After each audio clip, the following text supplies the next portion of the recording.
46 millions d'unités sur le site de Boudoua, plus 40 plus 20 millions d'unités sur le site de Wetsmar. C'est de la recherche, puisque nous sommes en train de monter un centre de recherche ici au niveau de Boudoua. C'est une politique d'exportation par le biais de nos partenaires en direction des pays voisins, notamment du Maroc. C'est enfin une volonté partagée par l'ensemble des partenaires de réaliser véritablement l'industrie pharmaceutique en Algérie. Algeria has great potential for economic development. Apart from oil reserves, it has huge tracts of land waiting to be farmed on the edge of the Sahara Desert. The southern Adrar region is a totally different world from that of the cities which dot the northern coastline. Here, traditional irrigation methods ensure the use of precious underground water resources for posterity. In oasis villages like this, the rich red earth is also a valuable building material. Farmers and artisans have used it as such for centuries. Adrar is the nearest main town. It was developed in colonial times on the site of an ancient trading post at the crossroads of North and Southern Africa, where slaves were once bought and sold for gold. Since colonial times, Adrar has grown into a major tourist centre. But more importantly, it's here still that local farmers come and sell their produce of fruit, vegetables and tobacco. And of spices, coriander, saffron, cumin, used to subtle effect in a myriad of exquisite dishes. Further south, successive governments have promoted an ambitious farming programme, using industrial methods to green the desert on plots which extend from 50 to thousands of hectares. For more than a decade, the state has been encouraging young people to settle on scores of cooperative farms, tax-free, rent-free, and with an option to own land at the end of a 5-year period. Corn and tomatoes are the main crops, with government assistance at all levels. Apart from the land deal, the state also subsidises the essential but costly machinery. Water to irrigate this huge agricultural complex isn't a problem. Expertise is at hand to locate and tap the region's vast subterranean water table.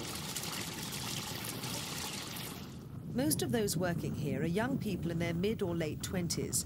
Many are women, some of them qualified agronomists. It's been a shrewd career move for them, away from endemic unemployment in the north. They also earn good salaries, the equivalent of $230 a month, twice the national average. It's hard work in a harsh environment, but it's worth it. At least for these engineers who came here after 4 or 5 years without jobs, despite their university degrees. It's the sector that can best solve the unemployment problem in Algeria. It's the future. We have several categories of land. Land in the north is different from that in the south, and it's all waiting to be farmed. We have lots of land, lots of water. So all that's needed is an influx of human beings to try and develop our agriculture. It was difficult at first, especially at first. It was very, very difficult. But after 4 years without work, I took a decision. I said, you find me a job here and I'll stay, or I'm going south. The man who runs this project expects to employ 1,500 permanent staff on 100,000 hectares within 10 years. We are by boat 18 hours away from Marseille. We're 8 hours from Spain. By plane, we're 30 minutes away from Spain and 50 from Marseille. That's the reason why we must put all we've got into agriculture, especially in the Sahara, to complement, not compete with European products. In fact, we can provide Europe when Europe is snow or icebound from November to April. We can provide fresh, even organic produce. Algiers has long been a gateway to Europe from Africa. Now, after the stagnation period triggered by violence in 1993, the port is regaining its prime economic role. 98% of Algeria's foreign traffic is by sea, much of it to and from Algiers, which is the largest of 10 major ports in the country. All port activities were state-controlled until recently. Now the government's relaxing its grip, allowing a degree of private intervention. Most commercial operations, such as haulage, are run by private contractors. Algiers is also poised to become a major international transit point with the construction of a new cargo terminal.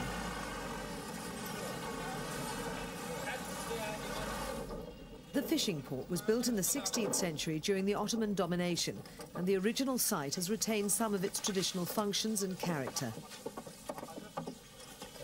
Fishermen ply their trade here most days of the year, no matter how good or bad the catch, as in any other harbour the world over. But fishing is aimed on the whole at local consumption.